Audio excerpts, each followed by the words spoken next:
I'm ranking the summer movie seasons, watching the movies and giving each summer a score. This time on What Were People Watching Summer of 1988 edition, Jason Voorhees suddenly regrets eating that curry. And Dirty Harry gets high on LSD and freaks out when he sees Tiny Car.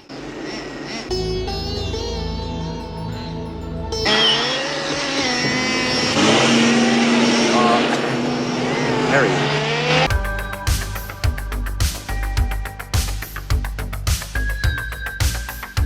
May. We kick things off with supernatural thriller Dead Heat, written by legendary screenwriter Shane Black. Oh sorry, that's a mistake, it's Shane Black's less talented brother Terry Black. The story of this comedy is a cop discovers a shady corporation headed up by Vincent Price are bringing corpses back to life, which comes in handy when the lead himself gets killed and they reanimate his dead body. There's some neat special effects, however an awful lot of awkward silences where the good jokes usually are supposed to go. And the lead character is called Roger Mortis. Get it? Because he's dead. That same day there's Shakedown, a police thriller starring Sam Elliott and Robocop himself, Peter Weller. This is an entertaining, dumb film that was enjoyable enough I was even willing to let this scene slide where Sam Elliott's character emotionally tells a story of how he killed his ex-girlfriend's dog when a game of fetch went wrong. I'm at the love of my life. She had this great big damn dog. The dog had a ball. I threw it. How was I supposed to know she left the window open? The dog fell 13 stories, landed on top of a parked car. I went over, leaned out the window, looked down, threw up, and left.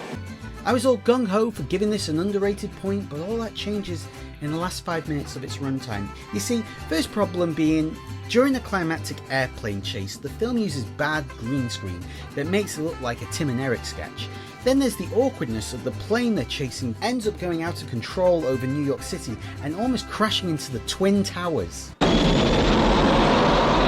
out! Flame out port engine! Turn it down! On May 13th there's a quaint but meh comedy The Wrong Guys about a bunch of adults that relive their Boy Scout past. Also on May 13th is Friday the 13th Part 7 The New Blood, where Jason comes back to Crystal Lake, this time going up against a girl with psychic powers.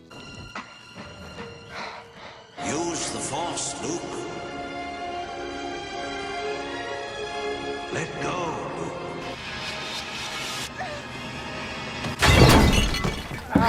It's well directed and there's some nice gory kills in it, despite the fact a lot of the kills were edited around a lot in the final cut. Jason. Where's Jason? We took care of him. Remember, the Force will be with you, always. 7 days later, there's the depressing Miracle Mile about a group of people that attempt to survive an oncoming nuclear holocaust. It got great reviews at the time, but it'll make you want to top yourself. Although I'd argue the most apocalyptic thing really in this flick is Mayor Winningham's 80s haircut. A day later you have the Ron Howard film Willow, a fantasy tale that has a boring first half but gets better as it goes along. This was almost 15 years before the Lord of the Rings trilogy came out, and the effect still holds up well, and you could certainly see people looking at this and thinking, yeah, the Lord of the Rings could work on the big screen.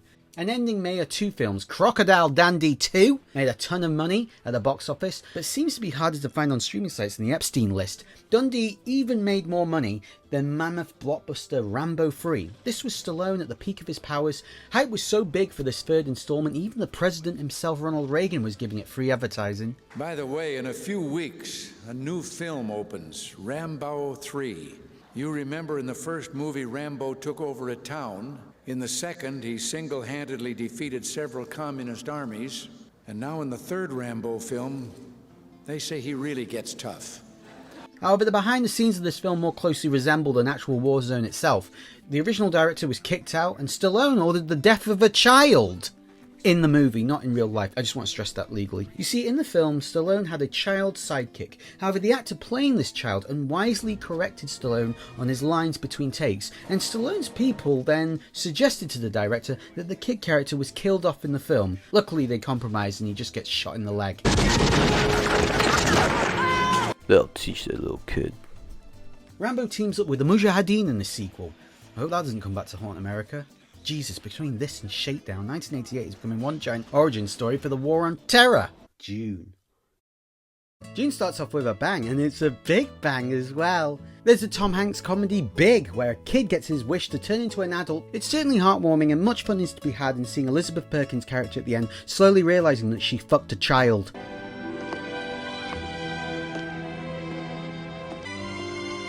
What have I done? Same day there's Funny Farm, or should I say Unfunny Farm? No, actually, this Chevy Chase film is a forgotten little gem of a comedy with some great gags and office levels of cringe humour. And the main character of Funny Farm is called Andy Farmer. Get it? Because he buys a farm in the film. Okay, I'm ready. What'd you think?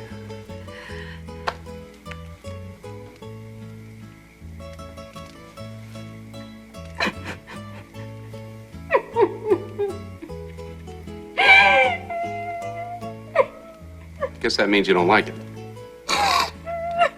After Big, there's Big Business, a mediocre comedy about two sets of twins getting mistaken for each other. A streetwise cop, a dedicated commander. What we've got here is a multi-jurisdictional investigation. Listen real good to what I'm going to tell you.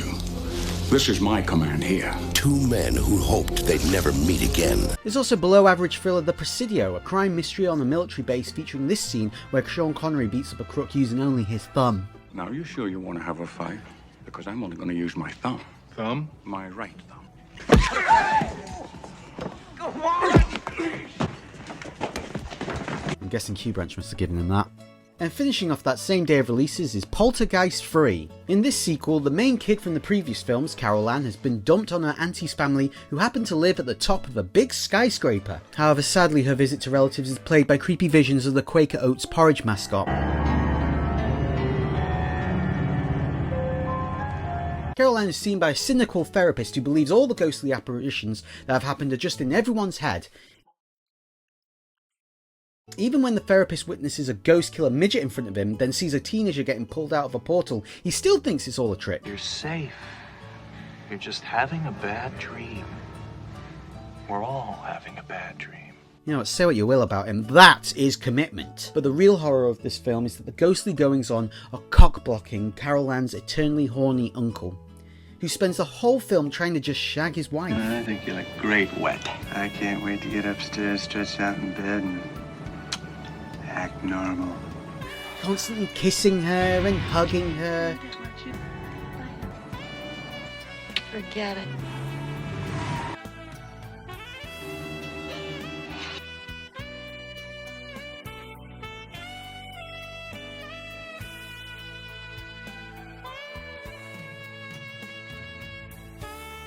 The uncle and auntie certainly get put through the ringer in this film. First, the spirit world traps them both inside a haunted episode of Top Gear.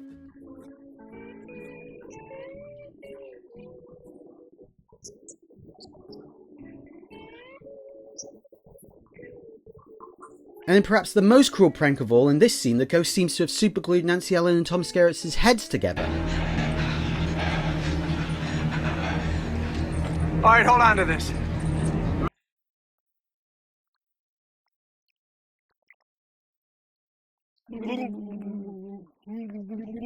Jesus Christ, what happened to you? What are you covered in? Did the ghost jizz all over you? Overall, it's not very good, but I will admit it has some very nice visual trickery involving creepy things happening in mirrors.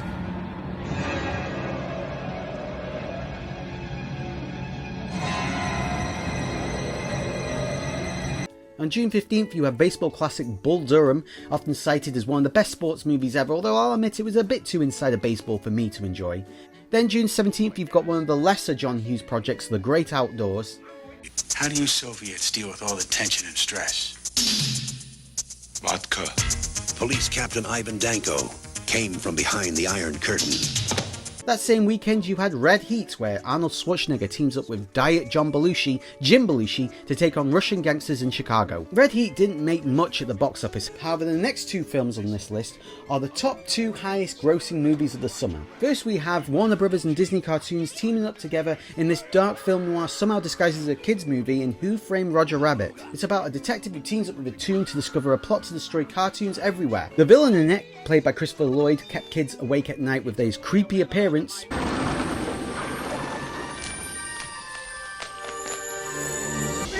me, Eddie? When I killed your brother, I talked. whilst Jessica Rabbit kept an army of boys up at night wondering why they were suddenly attracted to a cartoon character.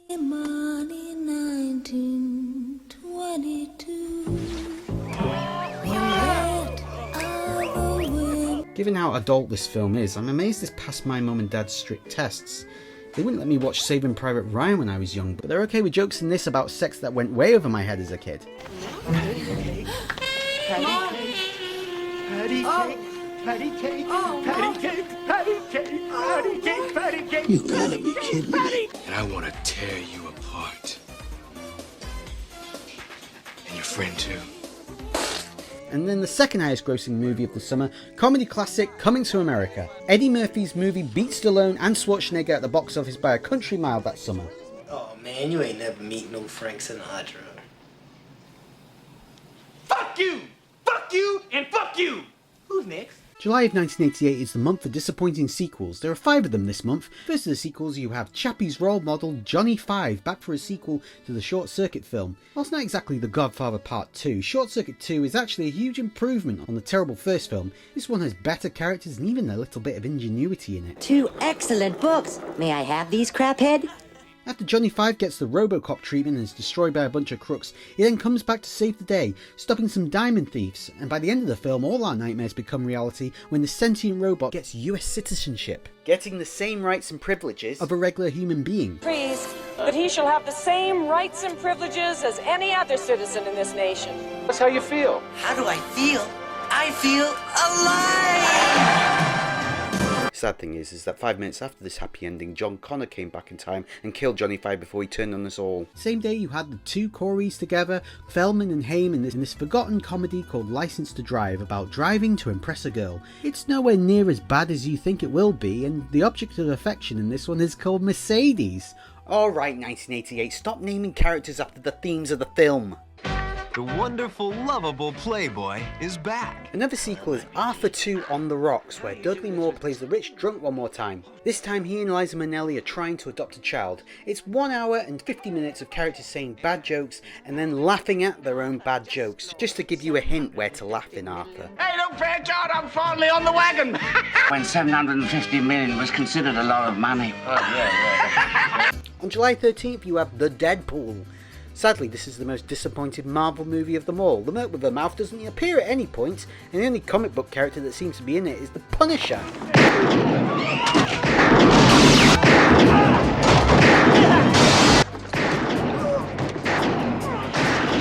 No, instead this is the 5th Dirty Harry movie featuring performances from fresh-faced Jim Carrey, young Patricia Clarkson, and baby Liam Neeson, who I'm guessing was taking notes for when he too would enter his old man beating up people stage of his career. The plot's actually pretty good, with a serial killer bumping off celebrities. However, it feels like a clunky movie that's come out 10 years too late, and Clint Eastwood spends the whole film looking like a man waiting for his egg to finish boiling.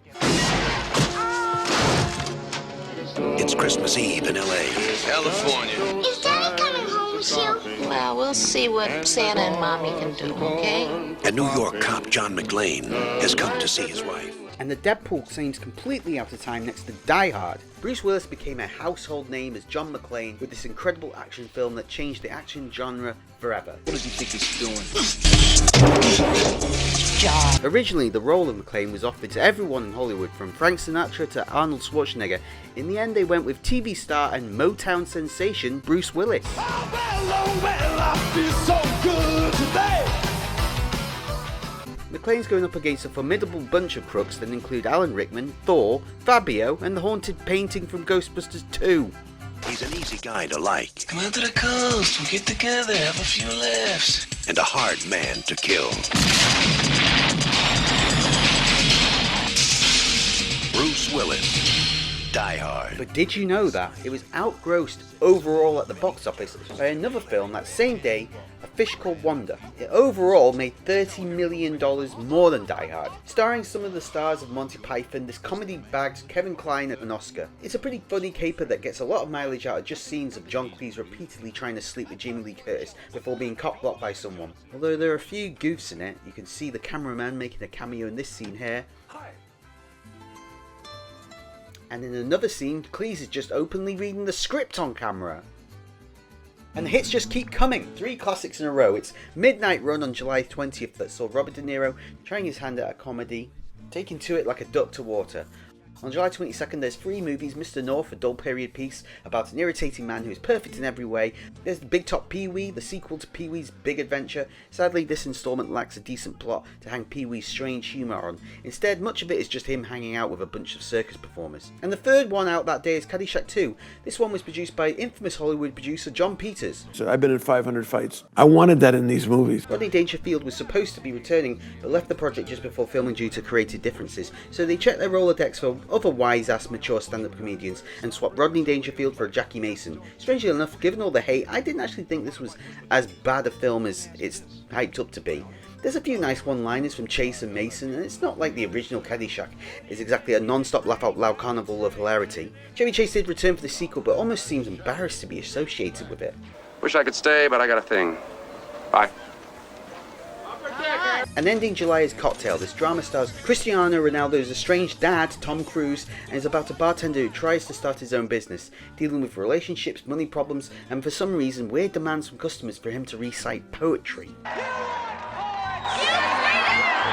are poets! I am the world's last barman poet. Think Wall Street with White Russians.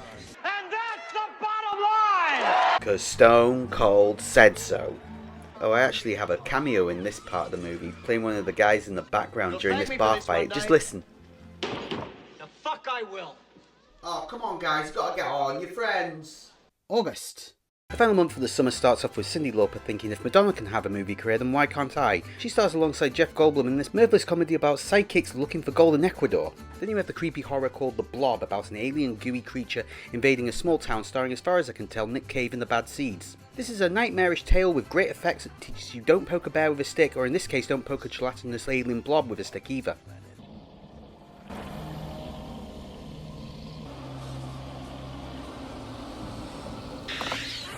There's Clean and Sober, an admirable tale about giving up drugs starring Michael Keaton and Morgan Freeman. There's some great low moments of drug addiction shown by Keaton, but sadly the film meanders into a less interesting love story towards the end.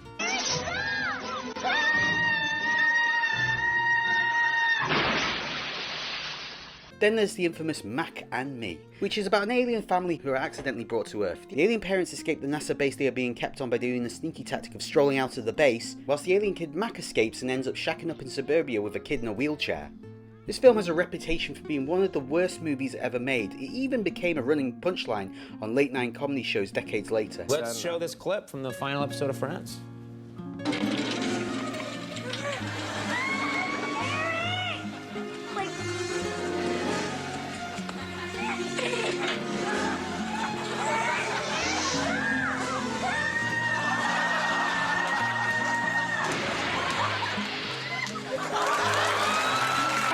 I didn't see that coming, I have to say. No, I know. Didn't see it going that way. There's a lot of surprises in the last episode. And wow. The government in this seemed very concerned about getting young alien Mac back, but seemed much less concerned with Mac's alien family, who spent the whole movie wandering around the desert looking like a bunch of drunk Liam Gallaghers. Mad for it, fucking mad for it, mad for it, mad for it, fucking mad for it, mad for it, fucking mad for it, mad for it.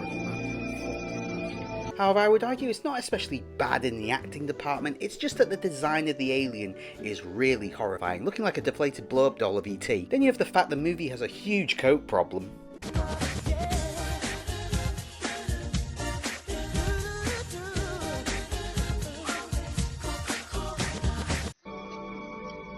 For the love of God, someone give him some magical coke potion. Here's your baby. This must be like what they drink on their own planet. What, coke? And some of the McDonald's product placement in it is a bit on the nose. It's McDonald's, huh? Yeah. Why don't you stop by for a Big Mac? You know what I feel like? A Big Mac? I'm loving it. I also wasn't expecting this kids' movie to get so sexual all of a sudden. You sucked this living thing. Yeah! And then we blew him. Throughout the film, the authorities are chasing down the alien kid. Sadly though, the FBI must have been going through some budget cuts at the time because they spend the entire movie chasing Mac on foot. Are you sure? Let's go so we can't be late. If only they had the money for a gun or a car to shoot them with. The very end of the movie sees awkwardly designed aliens get all dressed up in suits and ties, and they get welcomed in as US citizens. God, first robots become citizens, then aliens. They're letting anyone in the US nowadays. 6 reasons why the West was wild. No one's fool enough to go in after Murphy's people. Emilio Estevez. I'm in. Deputize them. Kiefer Sutherland. Much better than that on the same day was Young Guns, an enjoyable western that is now 37 years old. I'm still waiting for the legacy sequel of this with all the same characters that should be simply called Guns. There's also Tucker, the Man and His Dream. It's directed by Francis Ford Coppola, telling the true story of Preston Tucker, who was squeezed out of the automobile business. It has its moments, but it's certainly one for car fans and historians.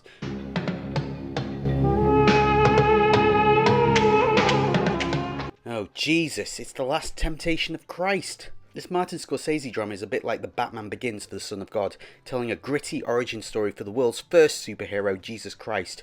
Green Goblin himself, William Dafoe, plays the famous carpenter who starts to hear familiar voices in his head. Somebody there? Somebody. Follow the cold shiver running down your spine. Bringing you what you've always wanted. Power beyond your wildest dreams, and it's only the beginning.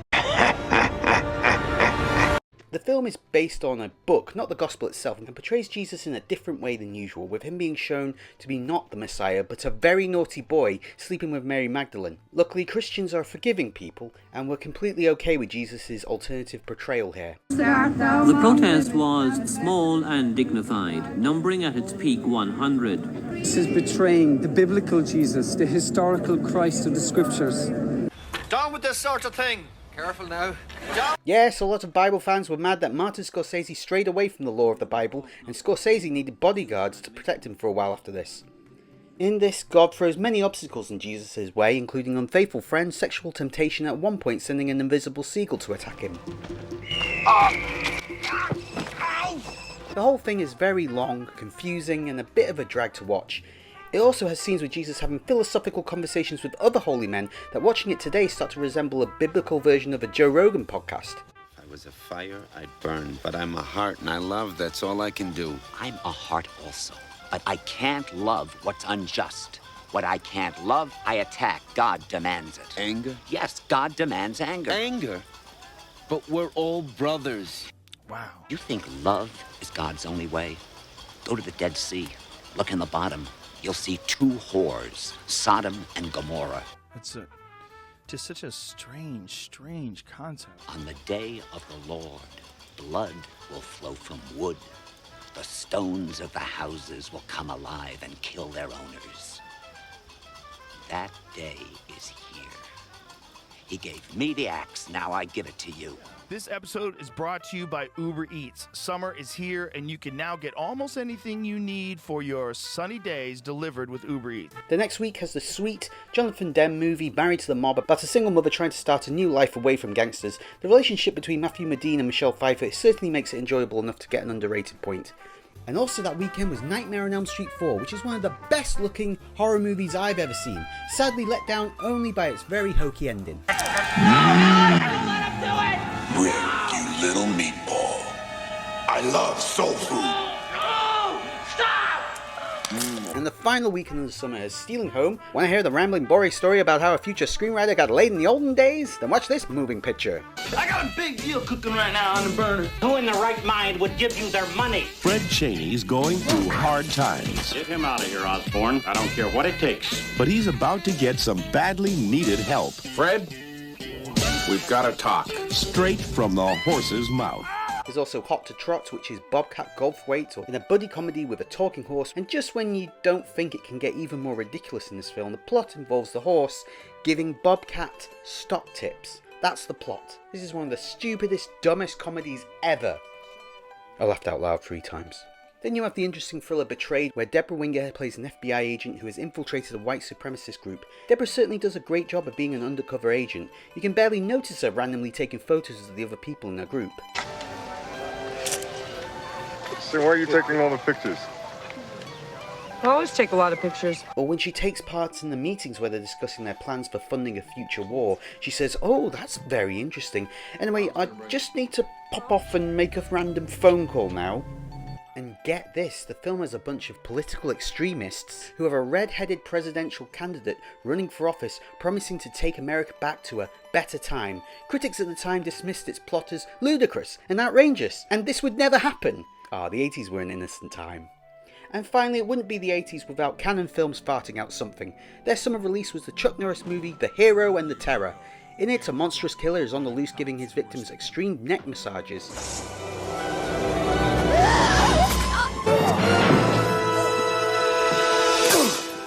Cannon Films were having cash problems at the time of this, as evidenced here by the fact 90% of this movie takes place inside of one theatre. The killer hides in the theatre bathrooms and kills all his victims in that very same theatre, and it takes about 50 minutes of the runtime before old Chuck Norris figures out, hey, maybe we should check out that theatre. Chuck repeatedly looks around the building until he finds the murderer, meaning that much of the movie feels like you're watching CCTV footage of a pest control guy wandering around looking for that mouse you heard squeaking in your loft.